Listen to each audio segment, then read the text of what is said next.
Listen to me. Before I tell you this story, I need you to understand something. I'm not proud of who I was, but I'm grateful for who I've become because of what I'm about to share. And if you stay with me until the end, this might just change how you see your own life.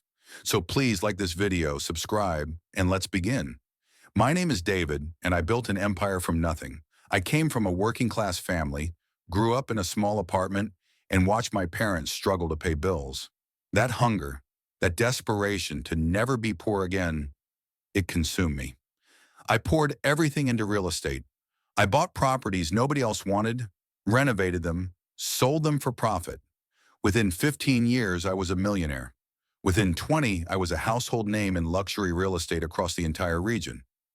But here's the thing about building something from nothing. You become obsessed with it. You become obsessed with more. More money, more status, more validation. And when you have enough, you start looking for other things to fill that empty space inside you. For me, that thing was my wife. Her name was Sarah. We met in college. She wasn't the most beautiful woman I'd ever seen, but she was the most real. She believed in me when I was nobody. She worked as a nurse while I was building the business. She came home exhausted every single day, but still made me dinner, still listened to my problems, still told me I was going to change the world. 25 years. That's how long we were together. And for the first 20 years, I was happy. I was genuinely happy. But somewhere around year 21, something shifted inside me. I started looking in the mirror and seeing an older man. I started feeling like time was slipping away. I became afraid, and fear made me do something stupid. It was at a charity gala, one of those events where wealthy people pretend to care about causes they've never heard of. I was standing by the bar when I saw her. She was 28 years old, a former model turned social media influencer. Her name was Victoria. She had this way of moving through a room like she owned it, like everyone existed to admire her. And for some reason, at that moment in my life, I wanted to be admired like that too. I wanted to be the man with the beautiful young woman on his arm. I wanted people to look at me and think, he's still got it. So I pursued her, and she said yes. Not because she loved me, I knew that even then, but because I had money and status and the ability to give her access to a world she wanted to be part of. We both knew the game we were playing. We just didn't want to admit it to ourselves. The conversation with Sarah happened on a Tuesday. I'll never forget it. She was folding laundry in our bedroom, and I just blurted it out. I told her I was leaving. I told her I'd met someone else. I told her that Sarah was great, but I needed something different now.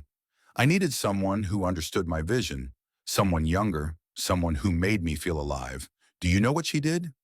She didn't cry. She didn't yell. She just set down the sweater she was holding and looked at me with this expression I'd never seen before. It was sadness mixed with something else. Pity, maybe? She said 5 words that I've replayed in my head 1,000 times since. You'll understand someday, David. The divorce was finalized within 8 months. I kept most of the properties in the business. Sarah kept the house in a settlement. She didn't fight me. In hindsight, I think she was already checking out emotionally. She'd seen who I really was, and she didn't want to fight for someone like that anymore. I married Victoria at the courthouse. No ceremony, no fuss, just me, her, a judge, and the 2 witnesses we hired. Even that should have told me something was wrong.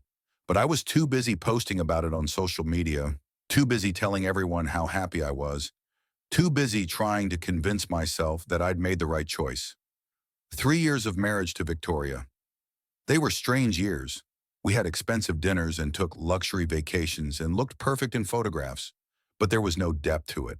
There was no real conversation, no vulnerability, no genuine connection. She was constantly on her phone, building her brand. I was constantly working, trying to grow the business even bigger. We existed in the same space but in completely separate worlds. Then came the engagement party. I wanted to make a statement. Not for Victoria, really. I wanted to make a statement to the world, to Sarah especially, though I would never admit it. I wanted everyone to see that I was still relevant, still desirable, still the man they should want to be. So I rented the Grand Ballroom downtown, the most exclusive venue in the city. I hired the best caterer, the best florist, the best DJ. I spent $300,000 on a single night. The invitations were exclusive. I made sure of that. I invited every important business partner, every politician I knew, every person in my social circle. And yes, I made sure that word would get back to Sarah about how spectacular the party was. I wanted her to know what she'd given up. The night of the party, Victoria looked stunning. I'll give her that. Her dress cost more than some people's cars. Her hair and makeup were done by professionals. She looked like a model, which I suppose is what she was. I spent the evening introducing her to people like she was a trophy. "This is my fiancée," I'd say with this proud smile. "Isn't she beautiful? Isn't she perfect?" And everyone would nod and smile, and I'd feel this rush of validation that lasted exactly 5 minutes before I'd need another one. Around 9 o'clock, I made my speech. I stood up in front of 200 people and talked about finding true love, about second chances, about how life gives you opportunities to become who you're meant to be. I specifically said, I'm not ashamed to say I'm starting over.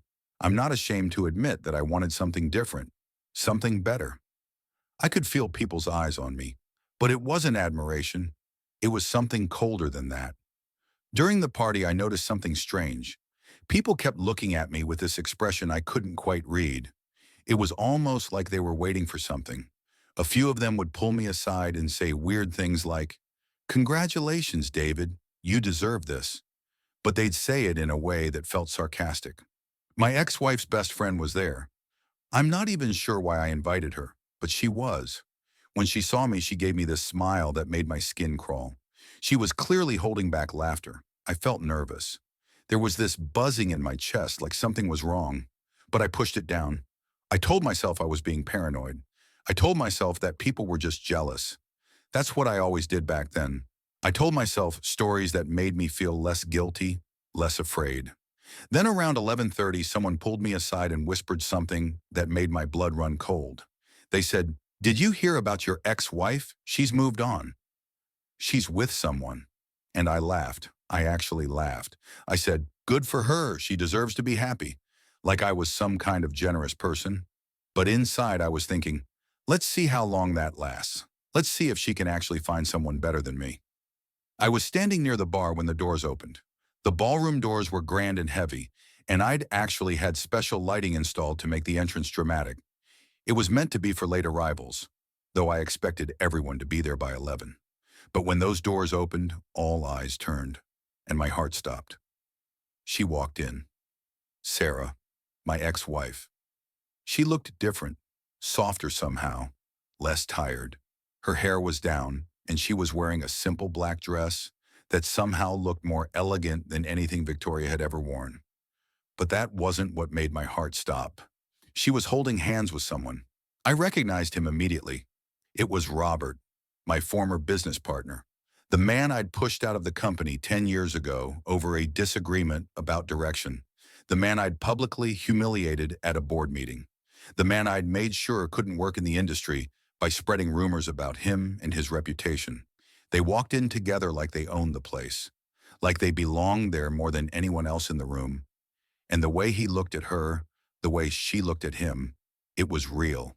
It was genuine. It was everything my marriage to Victoria wasn't. I felt the room shift. The music seemed to get quieter. Everyone was watching. Everyone had been waiting for this moment. They'd all known. They'd all been in on it. Victoria touched my arm and asked me what was wrong. I couldn't answer. I couldn't even look at her. I did something I'm ashamed of now. I walked straight toward them. I probably looked angry. I think I was angry. I needed answers. I needed to know what was happening.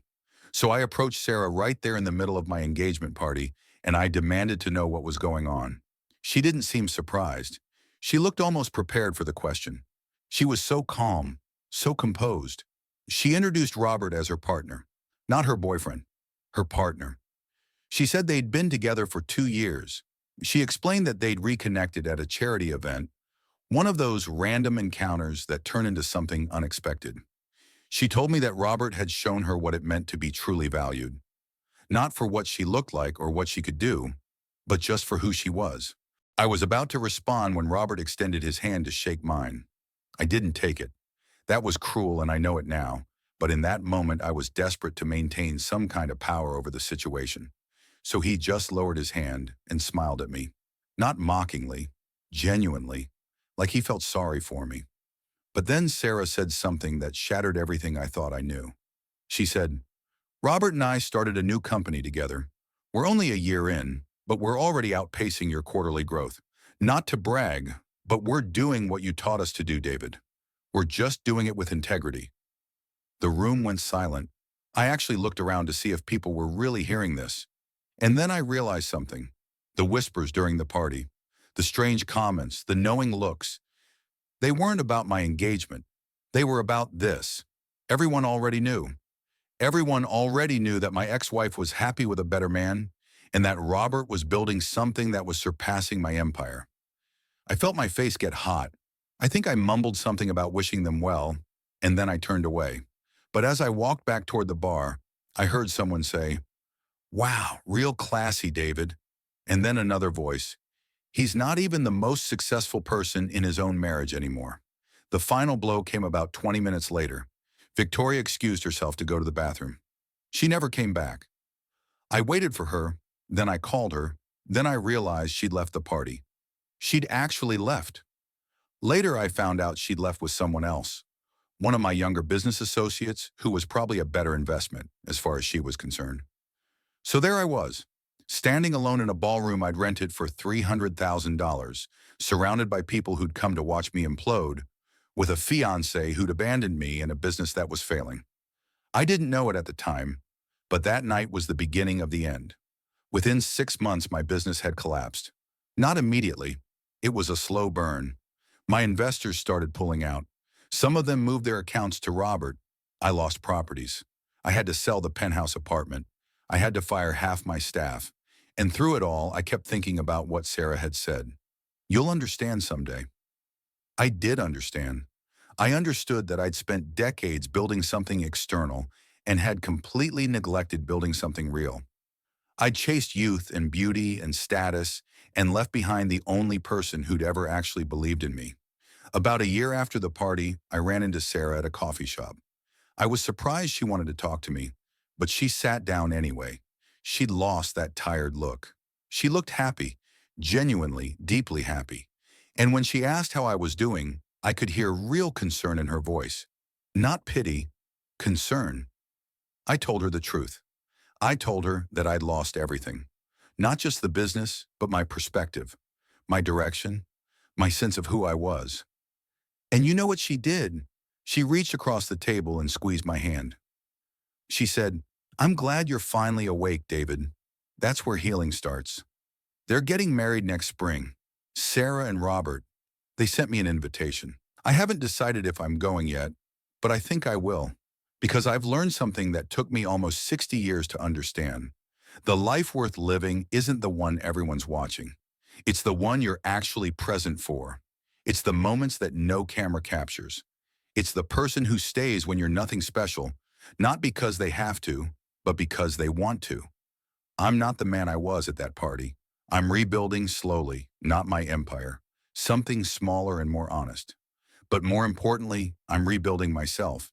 And the first step was admitting that the version of myself I wanted to be was never worth losing the person who loved me. If you're watching this and you're taking someone for granted, stop. If you're chasing something that glitters and losing something that's real, pause. Because karma isn't some magical force that punishes you. Karma is just life showing you the consequences of your choices, and sometimes that's the greatest gift you can receive.